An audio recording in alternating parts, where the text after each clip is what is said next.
There we go. Sorry, I forgot to click the other recorder thing, so there might be just a little, if you guys are watching, there might be a little glitch in when I post. Okay, thank you about that. All right, what I wanted to do tonight was I wanted to show you a game between Capablanca Alekhine. And this game, Alekhine, if I'm not mistaken, because I did some research on, I think he might have, I think he beat Capablanca. Yeah, I'm sorry. Oops. I have to get to 35. That was my mistake there. Okay, right here. He defeated Raul Capablanca with the resignation. So I wanted to have show this game to you. It was like one of his best. This is one of his right here. There's also another one. I wanted to show you one. This is Alekhine versus Capablanca. So it's really cool. I wanted to show you the masters of endgame. Both of them were great endgame players. And I just want to, I have to do one thing real quick. Just give me a second.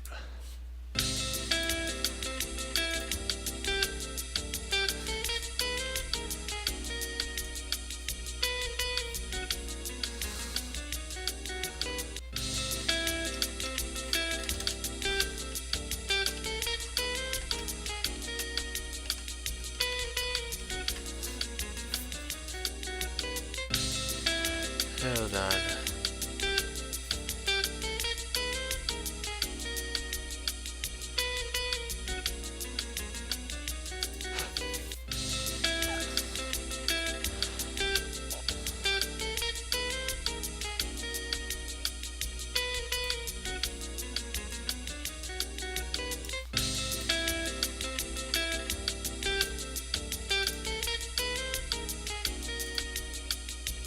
Alright.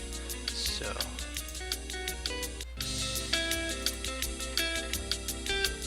There we go. Okay.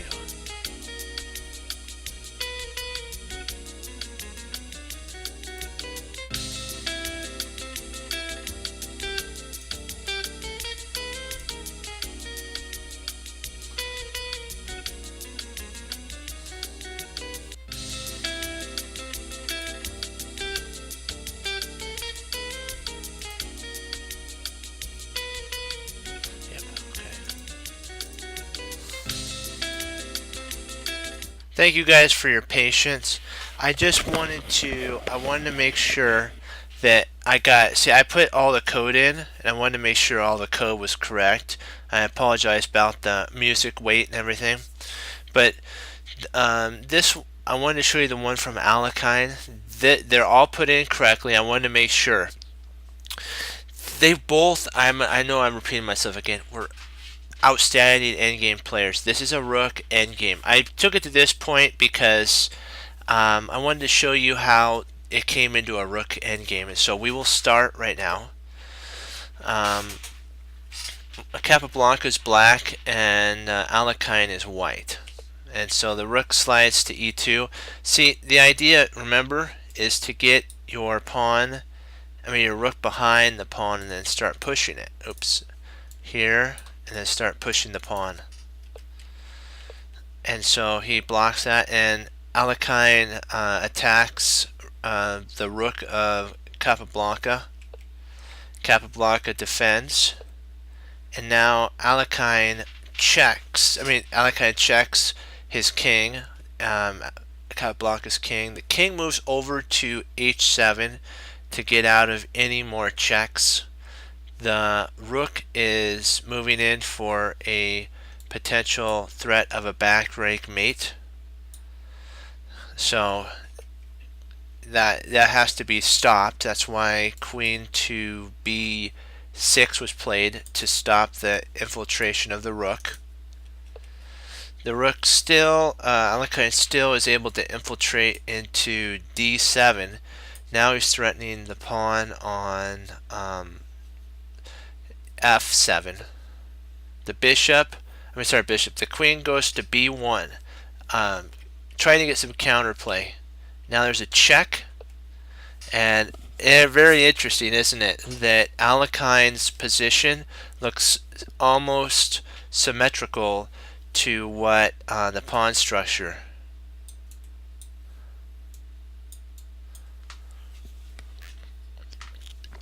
The placement of the kings are exactly the same too.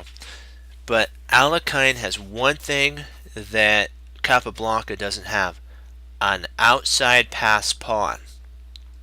Outside pass pawns can win your game, and that's why I wanted to show you this one. This is a rook endgame, but it's based on outside pass pawns, and you have to be ready for that type of situation to come into play. Like, you may just win a pawn and you're wondering, you're an attacker, you're like, but I just don't win pawns. But you get an outside pass pawn, you get to an end game like this, now you're winning. But it was that move maybe in the middle game. Move, we'll just say, sorry, my nose itched there for a second. It may be move, let's say 20. I don't know. I didn't look at the beginning of this. I only went to the end game, so I can pick out some end games. So I didn't get to see all the way through. But we'll just say move. We'll just say it's move 20 for us. You are able to win a pawn, outside pass pawn. Now it's move 43. In move 43, you now see that you have an advantage. You have this outside passer that dominates the entire game. It forces the rook to Capablanca's rook to implant itself on A5 forever. It has to. It can't let this get running up the board. So the rook, and now he's trying to counterattack the counterattack. I gotta tell you something. Capablanca, he's doing stellar in this situation for not having an outside passer, because he's protecting and attacking at the same time. These are the moves we need to look for, guys. The protection and attack. We have to learn how to if we're going to defend, make our defense more economically sound for us. What that means is we want to try to do more with our defense. And so the queen goes to Alekhine's queen goes to d4. That has an idea of protecting the pawn and protecting the f2 pawns. So they're both being protected. And so you have to constantly think about these ideas. And so the queen now comes over and is protecting, Capablanca is protecting the pawn and freeing up the rook to maybe go back to do its job again. He may have to do that. And yeah, now if Capablanca could get inside in the back of Alekhine's pawn, he might be able to stunt its progression. H4 for Alekhine. It's kind of interesting. You'd probably say, why doesn't he just play here? It doesn't really have any future because that's guarded. That the queen guards that spot, and so it is protected, but it doesn't. Capablanca is an attacker. He doesn't want to just defend. He wants to attack. That would be defending. Sorry about the water drink. That would be defending the position, and he's an attacker. He wants to go for maximum use of his pieces. That's what we need to do. So I just want to go back. H4 for Alekhine, and then now you have your Queen H8. Now this is not very good for White to exchange here. If White exchanges, Queen takes. There's really no way to stop the infiltration of this in here. So if Capablanca could have got the trade off, he potentially could have drew the game because his king would have been able to come over with the rook here. So maybe there had been a check or something, and then maybe trying to get the pawn going, and then the rook has to stay here. And we learned that if you get a rook like this, we know that it's basically you're doing something wrong. You had the advantage and it slipped away from you. So you got to be very, very, very careful the trades that you do. So Alekhine understands that he does not want to go into a draw. He worked for 47 moves to get to a position where he's winning, and for a trade he loses to a draw. So, but now Alekhine has accomplished something as well. He has been able to infiltrate in. Now he is behind the pawn. Even though it's with a queen, he still was able to get some compensation for the move sequence. The rook comes over. Now the rook is attacking the queen, protected. This is stopping the queen advance. It's just incredible. D4. Now this forces an exchange. So takes, and now this situation is totally different now. Beforehand, the rook was here for sorry. Let me see. Where was that rook? Just hold on. Let me get back to that rook spot. Hold on.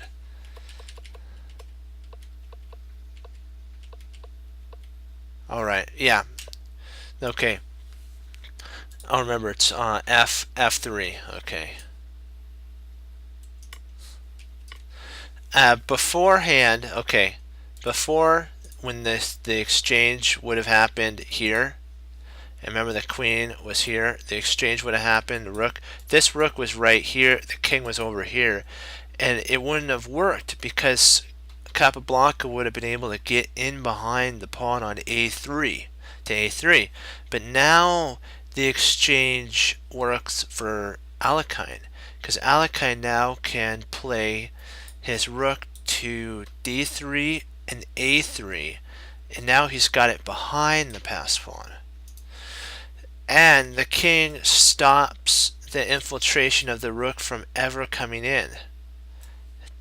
Before the king was here, the rook was here. This rook was here, the king was there, and he was able to because of the trade. So it's the move sequences, it's where your pieces are positioned that affect in the endgame. So remember that. The king moves over, pawn pushes, he stops. This area, when he's in front of it, you know that there's a problem when this actually happens, because now he's able to. There's actually another idea you could have played here.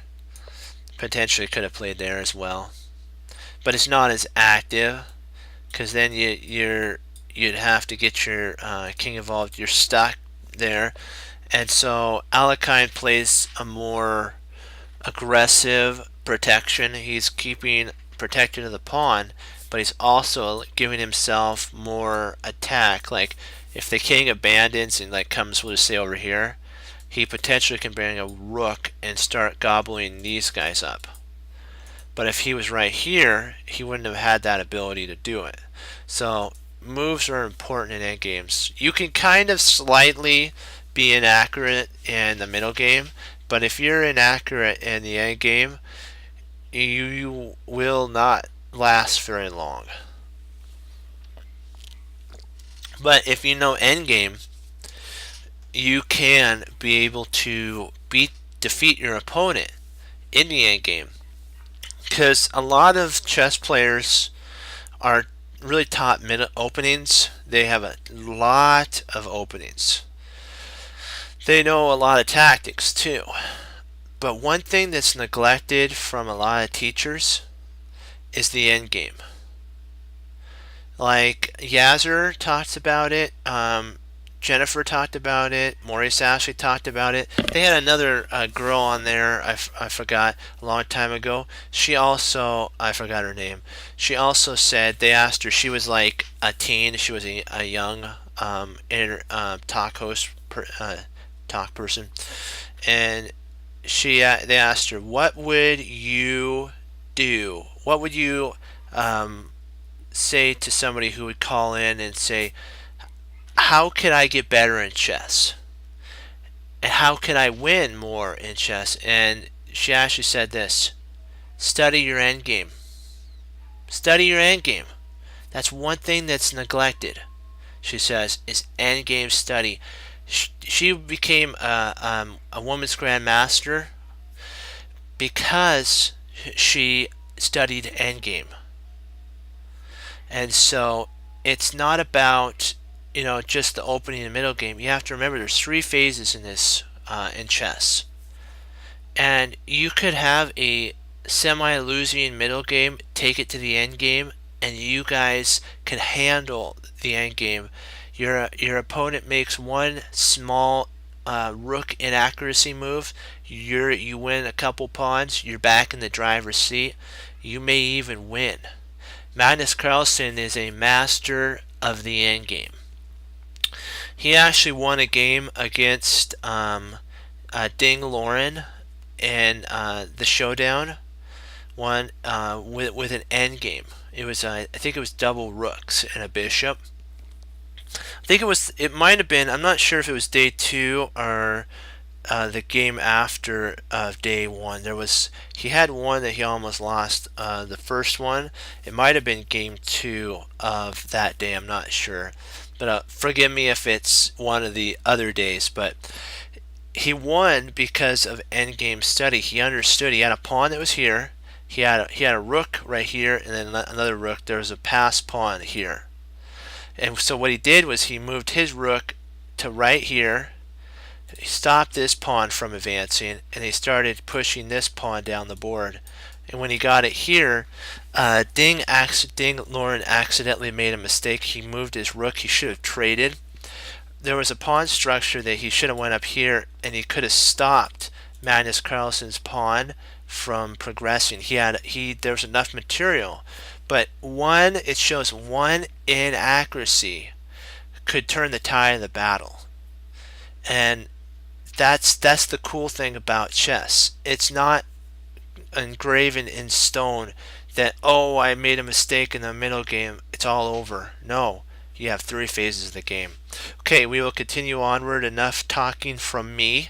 I know you want to see what Alekhine played against Capablanca, and Capablanca played against Alekhine. So we will continue onward. F6. Capablanca wants to keep White's king from infiltrating in. If the White king could get in and help the rook and the pawn, this pawn will queen. So with all of his might, he has to stop the king so the king can't enter the way it wants to. He also at the same time stops this pawn on a5 from progressing. So these moves are incredible, how these endgame players play. So now Alekhine sees that the only way he's going to be able to push his king through is to get in behind this pawn and now push this pawn down the board, because then Capablanca won't be able to stop it here. If there's a rook here, if this pawn moves here, the rook can't take, because this rook would take that rook. And that's Alekhine's idea. So Capablanca now has to let the king come in. It's like, woe is me. First of all, Alekhine has to get in behind it. Black's king comes in, White's king comes in, and it's like, can they do anything? Remember about opposition? Capablanca wants to pass the turn to Alekhine, so that when he moves here and here, Alekhine has to move, and then potentially Black can actually infiltrate his king here, remove the rook, and have a blockader of the black king blocking the pawn there. So there's a potential idea, and then this rook can come over and start gobbling these pawns up. there's always an opportunity for you, even in a position that looks dire in the end game, if you know how to handle it. Remember, end games are based on accurate play, and if your opponent makes one inaccurate move, it could be 3 pawn advantage, and then all of a sudden the engine goes 0, which means a draw. So don't give up in the end game. Fight through. Be a tiger. D, ding, ding, ding. And now that this is an interesting B3. He's gonna also, he wants to keep his thing there, and the king should probably come around here now. Check. Check. And now there we go. Do you see it? You see what Capablanca did? He changed the piece that was protecting the, that was defending the pawn, to the king. This king is a wonderful piece in the endgame. If you can make your king a very active fighter, he's great when it comes down to fighting in the endgame. If there's very few people, even on the battlefield, the king was trained. Think about it. He's the king. He's trained to be a great warrior. If there's a lot of people like firing at him and coming at him, of course he's going to die. But if now there's maybe 3 or 4 people, the king will be able to handle it with a sword. He knows how to use a sword. Same here. The king knows how to handle one unit. He just blocks it. So the king, White's trying now to come in this way, trying to see if he can get his king in. So check. Now this is very interesting. F4. This F4 move made a weakness of G3. Remember, pawns, once they're moved, can't move back. So you have to keep that in mind when you're pushing pawns. They can't move back. So just remember that. And keep an eye on all that's going on, because you never want to let your opponent infiltrate in to the position, because remember, Black's king is blockading the pawn on a5. So this rook is free to roam around trying to raid spots, weaknesses in White's camp. It's really odd that the rook, that we talked about it, there's something called a Lucinda position and then a Philidor's position. If you have a more active rook and a more active king, there's a higher potential for you to draw. And so Alekhine has a more active king and a more active rook. And he has a higher potential to draw because of where his king is. It'd be totally different if this rook was there. So Alekhine's got to be careful. He's got to play accurately now. The rook is now guarding this pawn because Kappa knows that Alekhine's going to move in like he did. I even predicted. I didn't look at it, okay? And he has to defend this. But he also he has to be very careful now because he's running out of moves. Kappa is. Now that the pawns are fractured, there's a high chance for a draw to happen. Sad to say, never did, but there's a high probability. Now the rook comes up. This rook is now passive. So Alekhine has a really high chance of winning this game now because he was able to make Capablanca's rook passive. Now he has to move the rook, and it's interesting for sure. I always wondered about this. If he can't take, it'd be so nice too because of this idea here.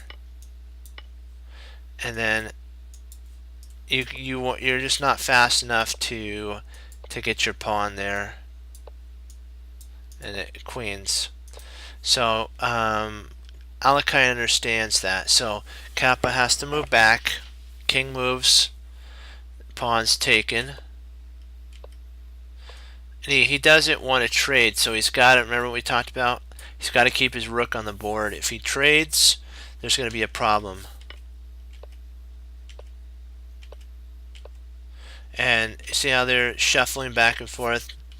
These pawns were freed, and even if these two rooks came off the board, remember we studied in our endgame that this right here is a 1 endgame position. These two protect themselves going up the board.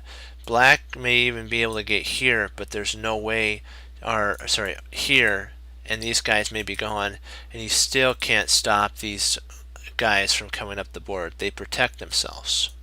So it was all over, and Capablanca resigned. He played a really wonderful endgame. And so now we're going to go to where Capablanca won his game in an endgame position. Kappa played a second. Sorry, here. Yeah. Okay. After this, they moved, so they exchanged. Kappa had to decide. This was, there actually had a notation on it. I think it was ready. Alekhine and a couple other commentators talked about this position here. Capablanca knew that he had to sacrifice one pawn to get his king in here. So don't be afraid if you need to sacrifice to win. Takes check. And you see how the infiltration happens? Check.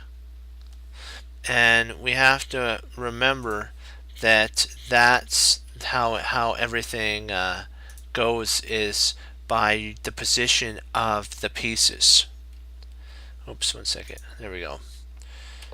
The king moves, and now what happens is Capablanca once had a king here, and he walked it around, and now where the rook was defending, where the pawn was going to be, the king does.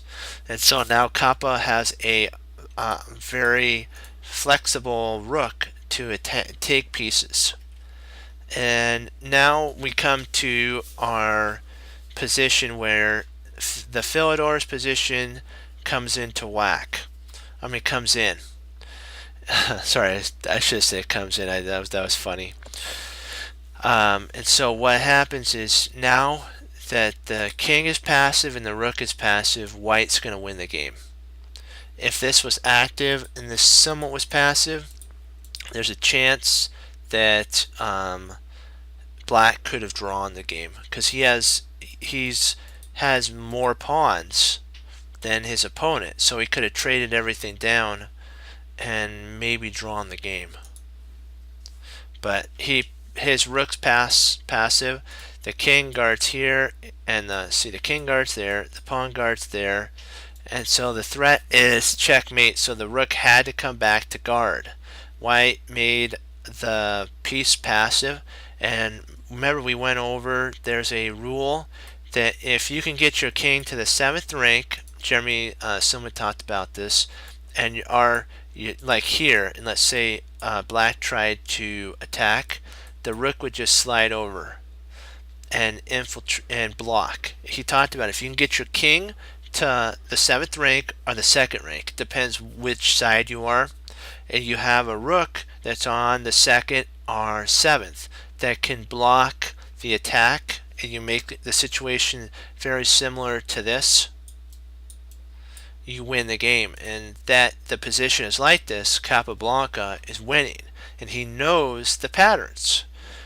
End games are based on patterns, all patterns. There's even in the middle game there's patterns, but more than ever there are patterns in the end game. Certain positions, like I just looked at this, I remember from Jeremy Silman's book, the Philidor's position. If it's passive like this, you know that there's a problem and you're probably losing. If you can get your king to the second rank and have a rook on the second rank to block, either here or get up there and block or something, you're winning. So we know these ideas. Okay, let's continue onward. The king takes. He's his opponent Trampowski. I don't think I'm saying his name right. I'll just call him Trapowski. I'll just call him Trapowski. I'm sorry if I'm pronouncing it incorrectly. And then he moves up. There's a check. He moves down. Now he's protecting the pawn and attacking. He used what we can call triangulation. Pure triangulation. This is like triangulation, but this is actually triangulation. If you needed to pass a move, that's called triangulation. Don't be afraid that it's the word. It sounds very intellectual, but it's actually just making your king waste a move so that you can go here, here, and here, and you pass the opposition. Excuse me, I'm sorry. My throat got a little dry. Okay. Excuse me. There we go. Okay. Now the rook is trying to get in behind, which is smart. And at this moment, Capablanca is more than happy if this is to happen, because when the king takes, we have something called fox in the chicken coop. Capablanca will give this pawn to black to come in and take the whole chicken coop. This is the decoy which the fox puts out for the farmer to look at this while he comes around and gobbles all the chickens.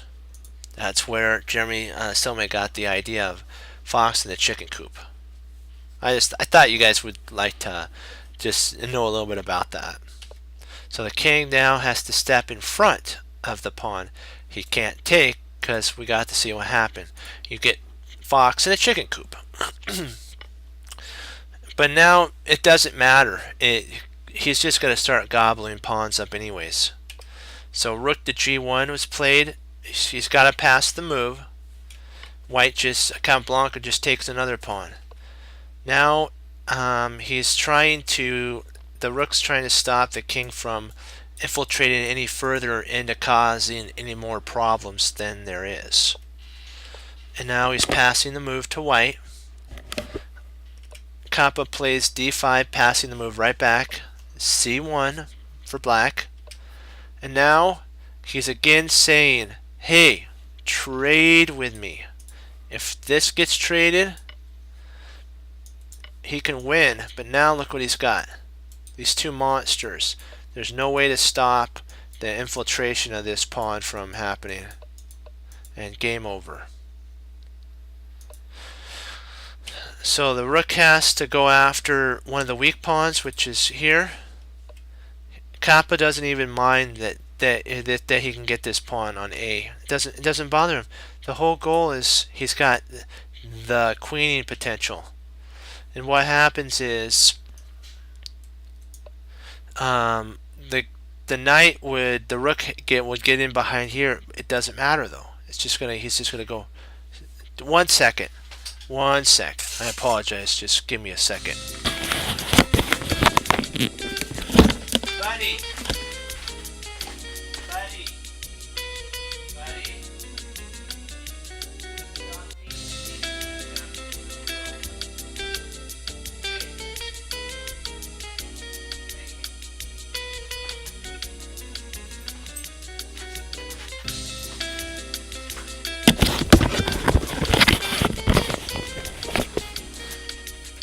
I apologize about that. My kitties were just kind of being a little silly. They were running around, causing a little bit of problems. But back to what we're saying. Okay, there's no way to stop this from queening, guys. even if he checked, he could just move here, and he comes back here, and if he pushes, then there's nothing that even this could be stopped here. And then let's say this pawn gets pushed and he just takes. We already know let's just do the mating pattern with the rook for a good measure, because after this I know I have to cut it a little short because I have a little bit of work and study to do before bed. So I just wanted to do an endgame course with you guys, because I want to bring back to the endgame. We've done enough tactics, we've done enough middle game. We need to go back to the basics of end games, and that's where we're going to start again from the beginning. Okay, what happens first? You cut the king off. Let's say he comes up. You come. He comes. You come. Let's say he comes. And now what you do is you box him in. This is how much space you've taken away. He has these many squares to go to. And so it's his turn. He has to move. We move our king. He moves back. We move our king. He moves. Now we deprive him. Build the fence. We deprive him. He only has these many spaces. 5 spaces. So he moves. Now we deprived him that he only has 3 spots. He once had 5. You got to be careful. Do not check right now. If you check right now, the new wall would be here. And then now he has all these spots. He has all these spots to go to. Because your rook would be here, it'd be cutting him, it'd be checking him here. And then you'd have to work all that time again to get him to this box here. So you'd want to push your king to e2. Then he moves here. Now you move your rook to f2. He's got 2 spots to go back to. Then what you do is you move your king, and then you checkmate your opponent. So with that, I wanted to show you 2 games of 2 grandmasters. I'll do another 2 tomorrow as well, and then we'll do a little bit more. I had a lot of stuff that came up for studies in Rook and work, so I appreciate your guys logging on, spending your time watching, learning. The whole purpose is learning our endgame. Remember, there's 3 areas in chess: opening, middle, and endgame. I know you're gonna be like, you're gonna be so like, you just keep saying endgame, endgame, endgame. Endgame is important. Trust me. I've won a lot of games in the endgame. And it's where it's won or lost. The greats understand that. And it's the most forgotten one. No, it's okay. I'm a little tired today. I appreciate you that we do some tactics. Well, let me see. No, I have to call it in. I wish I could. It'd be so much fun to do some tactics. But right now I got some work I got to do. I appreciate that. Thank you guys for, like I said, logging on. And as Wesley So said, serve the Lord Jesus. And as I say, guys, God bless. And I'll see you next time on Chess Cruncher TV. Have a great rest of the night. Remember, keep studying chess and endgame, endgame, endgame. And remember this also. Keep moving forward. Don't look back. Bye-bye.